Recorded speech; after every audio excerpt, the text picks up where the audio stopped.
में एक वर्ड गाते हैं तो मैं चाहूंगा आप सब लोग मेरे साथ में 3 बार गाएं। आप गाएंगे मेरे साथ? ओके, थोड़ा सा एनर्जी चाहिए। House it house it amazing.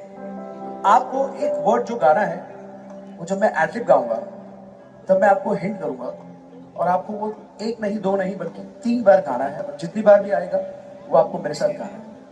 Ready?